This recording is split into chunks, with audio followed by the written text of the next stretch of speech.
High বন্ধুরা, সাইরাম। ডলি ঘরকন্যা আপনাদের অনেক অনেক স্বাগত। এই দেখুন বন্ধুরা, আমি আজকে কি মাছ এনেছি বাজার থেকে। এই দেখুন, এটা অ্যাকচুয়ালি অরিজিনাল ইলিশ নয়, এটা এখানকার সমুদ্রে এই ইলিশটা পাওয়া যায়। এই দেখুন, এটা ইলিশ বলে না, অ্যাকচুয়ালি এটাকে কি বলে আমিও জানি না। এটা পিওর ইলিশ নয়। তো এই মাছ দিয়ে আজকে আমি ভাপা বানাবো। এই মাছের নামটা কি আপনাদের ওখানে কে কি বলে আমার জানাবেন আমাকে। আমরা আমরা এটাকে ইলা মাছ বলি। আপনাদের ওখানে কে কি বলে আমাকে জানাবেন। এই দেখুন মাছগুলো কত সুন্দর, একদম চকচক করছে। এই দেখুন সুন্দর মাছগুলো। এই মাছগুলো আমি এবার কেটে নেব, পরিষ্কার করে কেটে নেব।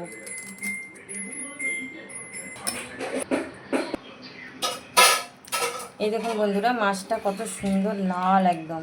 এই দেখুন গালগুলো পুরো লাল হয়ে আছে একদম। আমি এই গালগুলো আগে বের করে দেবো, এর কানকোগুলো।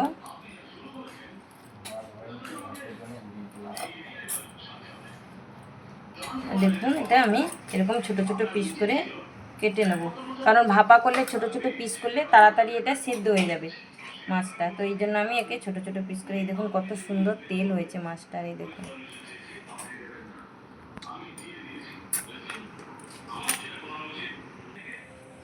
এই দেখুন মাছটার ভেতরে কত সুন্দর তেল। এই দেখুন পুরো তেল ঠুসে ভরা আছে। আমি এটাকে এরকম করে ছোট ছোট পিস করে কেটে নেবো বন্ধুরা, কারণ ভাপা করলে ছোট পিস করলে সুবিধে হয়। এই দেখো এরকম করে আমি কেটে নেব।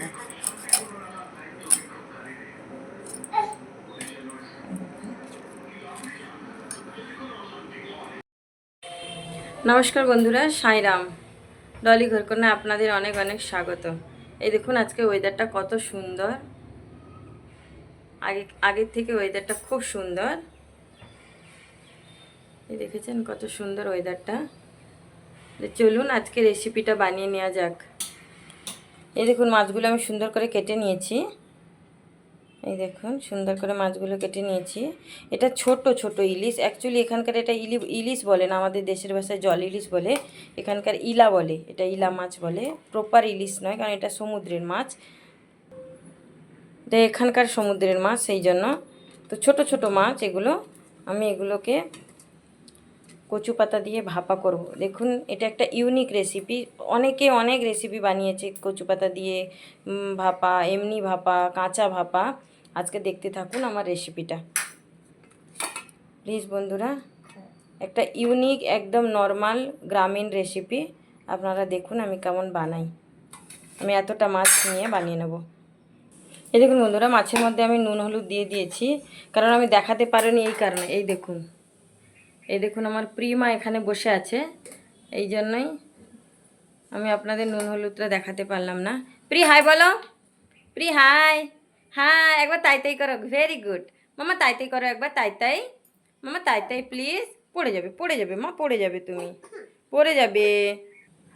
এই দেখুন বন্ধুরা, আমি গ্যাসে কড়াই চাপিয়ে দিয়েছিলাম, তেল গরম হয়ে গেছে। এর মধ্যে আমি কালো জিরে শুকনো লঙ্কা ফোড়নি দিয়ে দেবো। কি হলো পাপা, কি হলো, কি হলো আমার সোনা মা? ও মা, কড়াইটা ফোড়নিটা পুরো দেখো লাল হয়ে গেছে, লঙ্কাগুলো সুন্দর ভেজে গেছে। এর মধ্যে আমি এই নুন হলুদ মাখা মাছগুলো একটা একটা দিয়ে দেব। এই দেখুন এরকম করে দিয়ে দেবো। মাছগুলো আমি এরকম করে দিয়ে দিয়েছি, দু পিঠ এরকম করে ভেজে নেব। এই দেখুন আমাদের ঘরে এখানে কবুতর বাসা বেঁধেছে। এই দেখুন কবুতরটা দেখা যাচ্ছে নাকি জানি না। এই দেখুন উড়ে গেলেন। বাসা বেঁধেছে দুটো। এই দেখুন এই কচুর শাক, এই দেখুন কত সুন্দর হয়েছে টবের মধ্যে। এই কচুর শাক দিয়ে আমি ওই ইলিশ মাছগুলো বানিয়ে নেব। অ্যাকচুয়ালি ওটা প্রপার ইলিশ মাছ নয়, ওটাকে ইলা মাছ বা জল ইলিশ, সরি ওটাকে কিছু একটা বলে দেশের বাড়িতে।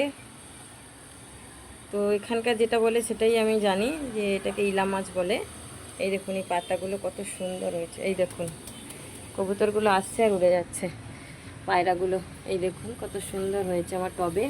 আমি এটা সারা বছর খাই, সারা বছর। এই পাতাগুলো আমি কেটে নেব। এই তিনখানা পাতা, ছোট ছোট পাতা আমি কেটে নিয়ে এসেছি, এগুলো সাফ করে নেব।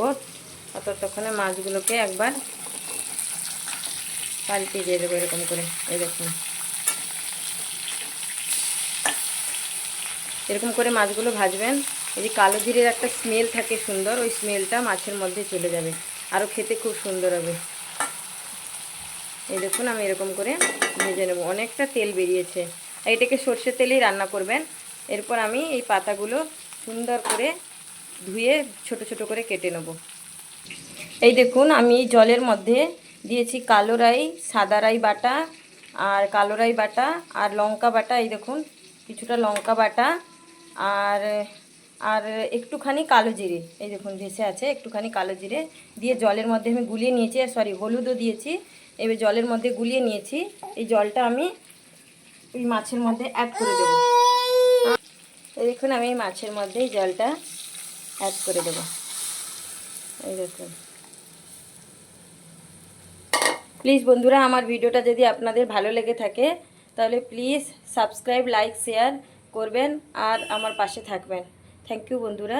ওই দেখতে দেখুন, এটা আমি 10 মিনিট এই মিডিয়াম আঁচে ফুটিয়ে নেব। আর দিয়ে দেবো একটু স্বাদ মতো নুন। একে আমি ঢাকা দিয়ে 10 মিনিট ফুটিয়ে নেব। আজ আমার পুচকিটা আমাকে অনেক সাতাচ্ছে বন্ধুরা, আপনারা একটু অ্যাডজাস্ট করে দেখে নেবেন, কারণ ছোট বাচ্চা, ও ছোট মানুষ, ও বোঝে না। আপনারা একটু ওকে ইগনোর করে আপনারা দেখে নেবেন। আওয়াজটা ইগনোর করে একটু দেখে নেবেন। এই দেখুন কত সুন্দর কালারটা এসছে, খেতেও খুব সুন্দর। আমি পাতাগুলো 10 মিনিট ফুটিয়ে নেওয়ার পরে আমি পাতাগুলো দেব। একটু হালকা ধিমি আছে, আমি 10 মিনিট রোজ মাছটাকে ফুটিয়ে নেব। এটাকে আমি এরকম ঢাকা দিয়ে দেব। ডগি ভৌ ভৌ করছে মা, ডগি ভৌ ভৌ করছে। ওরে বাবা, তুমি ভয় পেয়ে যাচ্ছ? আচ্ছা। এই দেখুন জাল উঠে গেছে। এবার আমি এই পাতাগুলো দিয়ে দেব সুন্দর করে।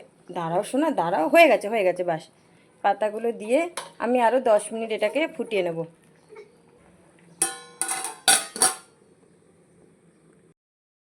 এই দেখুন বন্ধুরা, আমার বড় মেয়ে না ভীষণ গল্পের বই পড়ার অনেক শখ। আমি এটা অনলাইন ওকে এনে দিয়েছিলাম। বইটা একবার পড়া হয়ে গেছে। এই দেখুন আমার ছোটোটা, আমার প্রিয় কী করেছে বইটাকে, এক্ষুনি স্কুল থেকে এলে কাঁদবে ও। এই দেখুন, ও বই ছাড়া ঘুমোয় না। এই দেখুন পুরো পেজগুলোকে চিরে দিয়েছে। এই দেখুন পুরো পেজগুলোকে চিরে দিয়েছে। থাক, ও আসো, ওকে বুঝিয়ে বলবো, আর কি করবো, কিছু করার নেই। এই দেখুন পুচকিটা আমার শুয়ে পড়েছে। এবার আমি খুলে দেখে নেব কেমন হয়েছে। এই দেখুন গ্যাসটা ধিমি করে গেছিলাম, এই জন্য একটু জল জল আছে। জলটা আমি একটু শুকিয়ে নেব। আর এটা মনে করবেন না যে এটা এখানকার সমুদ্রের ইলিশ বলে ওটা টেস্ট নেই, কিন্তু খুব সুন্দর টেস্টটা মাছের, কিন্তু একটু ছোট মাছগুলো।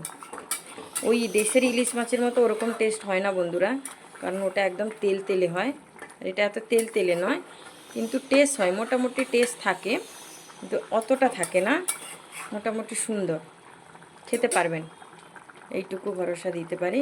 তো বন্ধুরা চলুন, এটাকে আমি আর 5 মিনিট বিনা ঢাকা দিয়ে ফুটিয়ে নেব। এই দেখুন আমি গ্যাসটা বন্ধ করে দিয়েছি। কালারটা কত সুন্দর এসছে দেখুন, খুব সুন্দর কালার এসছে, খেতেও খুব সুন্দর টেস্টি হয়। আপনারা এভাবে বানাবেন বাড়িতে, প্লিজ একবার ট্রাই করে দেখবেন, বানিয়ে খাবেন। খুব সুন্দর একটা রেসিপি, ইউনিক রেসিপি, ঘরোয়া পদ্ধতিতে বানিয়েছি আমি। আর বন্ধুরা যদি আমার ভিডিওগুলো ভালো লেগে থাকে তাহলে অবশ্যই সাবস্ক্রাইব করবেন আর আমার পাশে থাকবেন। আপনারা ভালো থাকুন, সুস্থ থাকুন। থ্যাংক ইউ বন্ধুরা।